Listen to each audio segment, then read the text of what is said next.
Before 1945, the Yoruba people were not united.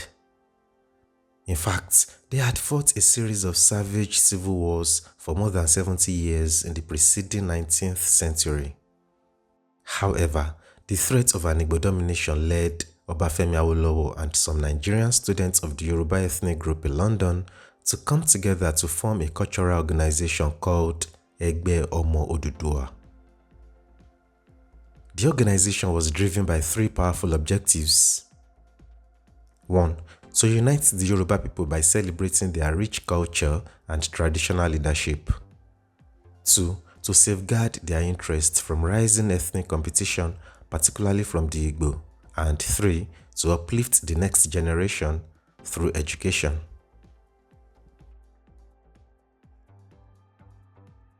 The rise of the Egbe Omo Oduduwa was not rooted in any distinct or pre-existing Yoruba identity, but rather in a growing urgency to find common ground amid deep divisions.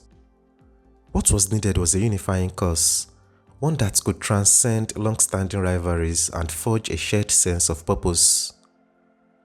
Historically, the many kingdoms and the great Oyo Empire, now grouped under the Yoruba banner, were once bitter rivals, rarely agreeing or seeing eye to eye. What makes this transformation truly remarkable is that it was during the colonial period, particularly as the clamor for independence grew louder, that these fractured entities began to recognize the need for a collective front. Faced with the realities of modern politics and external pressures, they gradually shaped a new identity, one not inherited from the past, but carefully constructed to serve a common cause in a changing world.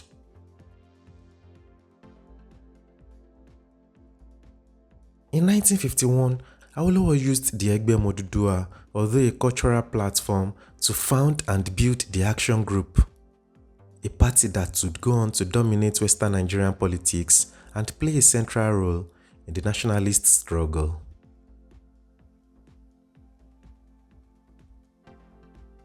In this episode, we uncover the deliberate and tactical steps Awolowo took to build a political powerhouse from a cultural society. Also, you will learn how the Egbe Omo Oduduwa served as both the womb and the weapon for one of Nigeria's most organized political parties.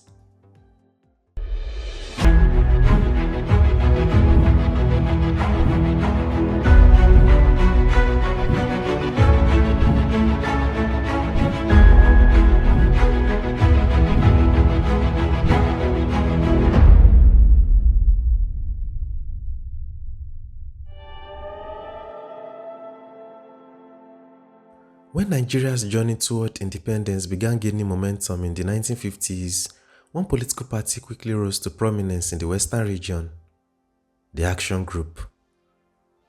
Formed under the leadership of Chief Obafemi Awolowo, the party was built on strong ideals: regional autonomy, social welfare, free education, and modern development.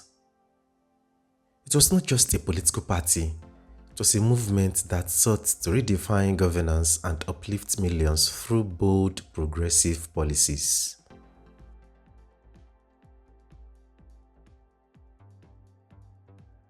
The Action Group quickly became a dominant force in Nigerian politics, setting the Western region apart as a model of innovation and reform.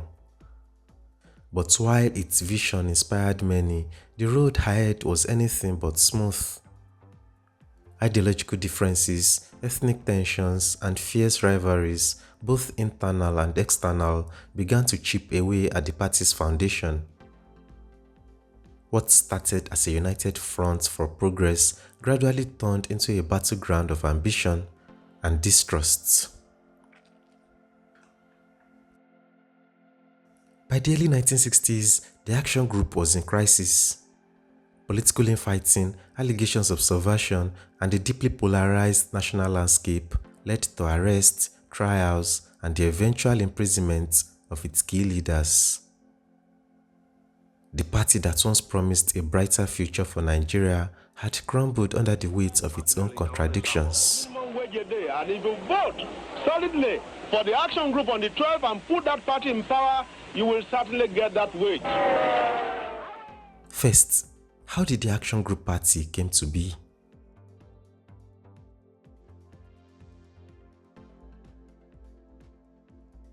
In 1945, some Yoruba leaders gathered in London, United Kingdom, to establish a cultural and socio-political organization called Egbe Omo Oduduwa, which means Society of the Descendants of Oduduwa.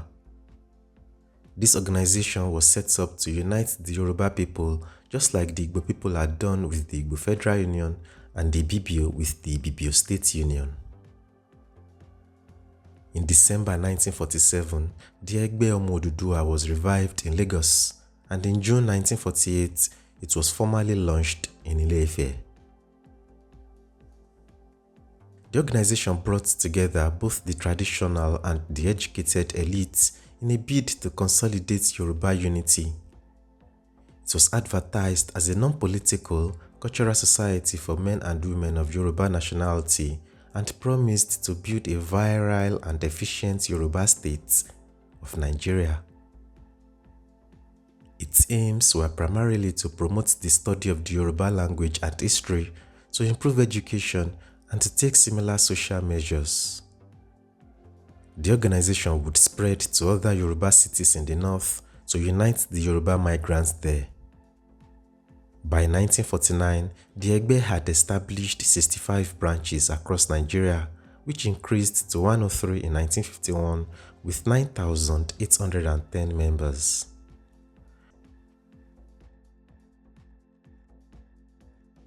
In 1950, the essential features of the MacPherson Constitution were announced. For the purpose of elections under the new constitution, no political parties were introduced in Nigeria. One of such parties was the Action Group. After a year of secret meetings, the Action Group was born on March 21, 1951. On April 28 and 29, 1951, the first General Conference of the Action Group was held in Owo, present-day Ondo State. At this conference, officials of the new organization were elected, with Awolowo as president.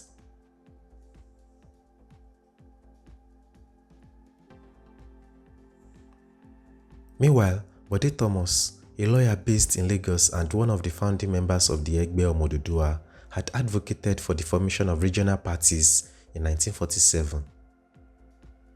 Thomas further proposed that the parties would come together at the center to form a council for Nigeria whose responsibility would be to look after matters affecting the entire country. Thomas argued that the system had three advantages. 1. It would give the people directly concerned the exclusive right to govern their own affairs. 2. It would produce leaders from each region who would come together to accept whatever political responsibility might be granted to Nigerians in the near future. And 3. It would satisfy the Northerners who had always been suspicious of the Southerners that the South had no intention to dominate the North. As a result, the 1951 MacPherson Constitution put Bode Thomas's proposal into practice. Awolowo and the Action Group Party were bent on capturing power in the West for two main reasons. 1. To prevent Nnamdi Azikiwe and the National Council of Nigeria and the Cameroons (NCNC) from gaining power in the West. And 2. To fight the inadequacies of the MacPherson Constitution from a position of strength and to be able to provide 4 members to the Central Council of Ministers as expected from each regional House of Assemblies.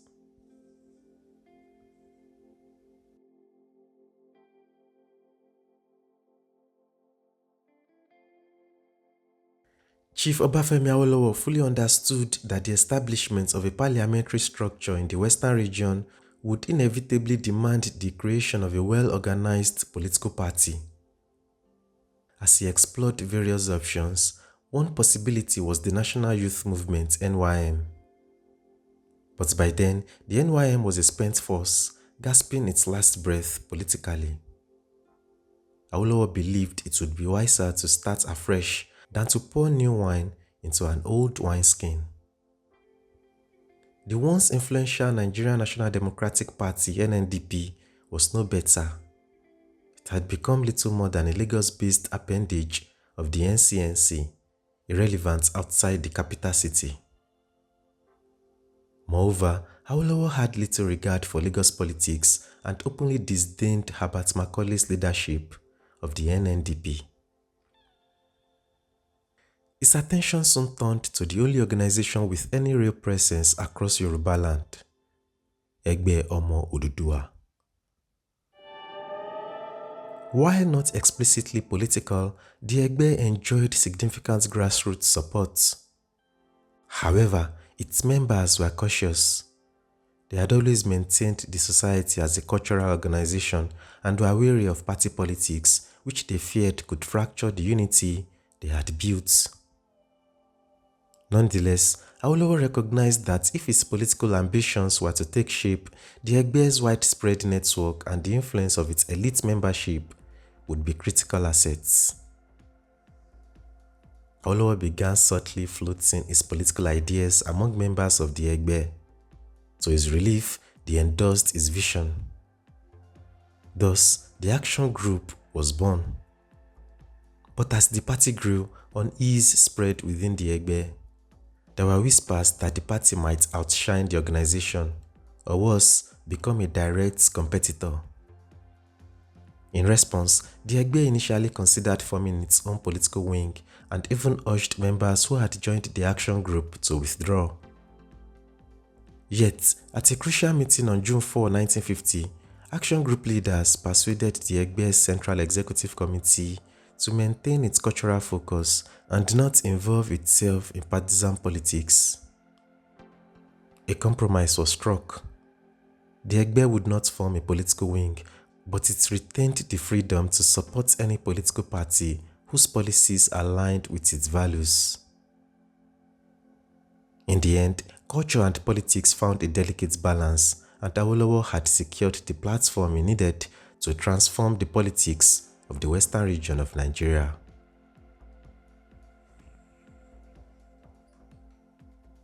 It is important to clarify that the Egbe Omo Oduduwa did not transform into the action group, nor did the action group serve as its political wing. Rather, the newly formed party strategically capitalized on the popularity and grassroots structure of the Egbe to establish its presence across the western region. With an extensive network of branches and a strong cultural reputation, the Egbe provided the action group with the perfect platform to reach the Yoruba populace. At its core, the Egbe Omo Oduduwa remained a cultural and socio-ethnic organization dedicated to promoting Yoruba interests, values, and unity. The action group, on the other hand, was a political party with clear electoral ambitions. Chief among them, the capture of political power in the western region during the 1951 elections. The missions of the two organizations may have overlapped in certain areas, but their objectives and operations were distinctly different. Notably, while the Egbe Omo Oduduwa was solely Yoruba in membership and outlook, the action group presented itself as a national party, although it was a regional one open to Nigerians of all ethnic and religious backgrounds. This broader inclusivity allowed the action group to position itself as a unifying political force on the national stage, even as it drew heavily from the cultural strength and influence of a distinctly Yoruba organization.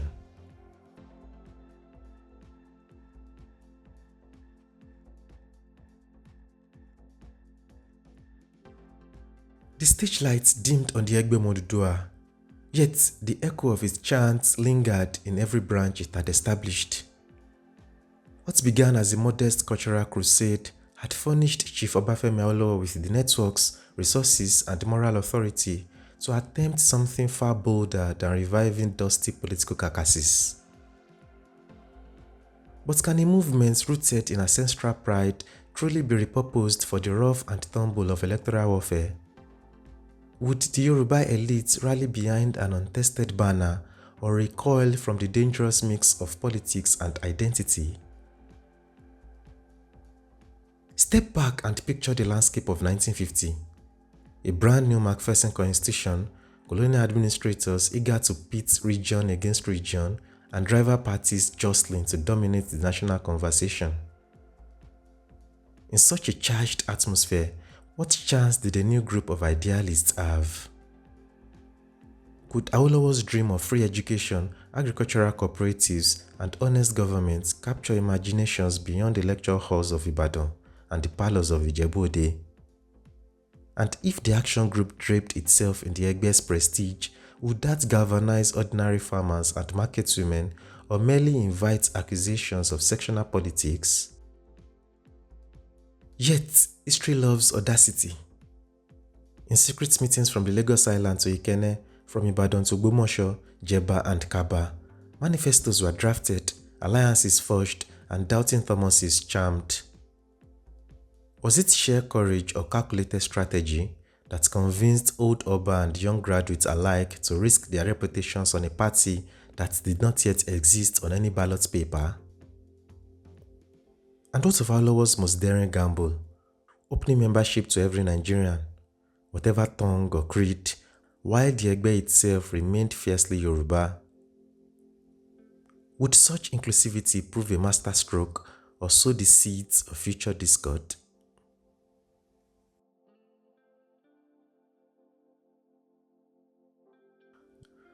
But for all their early triumphs, securing the Western region in 1951, pushing free education, and challenging colonial orthodoxy, one question hangs in the air like harmattan dust.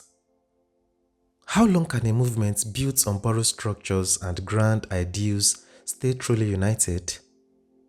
Was it inevitable that a party so dependent on Yoruba solidarity would one day quarrel over how best to cut a broader national audience? Could the very inclusiveness that made the action group a formidable force also sow the seeds of discord? And what happens when towering personalities, Awolowo, the visionary strategist, and Samuel Adoke Akintola, the pragmatic premier, began pulling in different directions? These tensions did not fade away with victory. They merely retreated off stage, waiting to reveal themselves at the appointed time.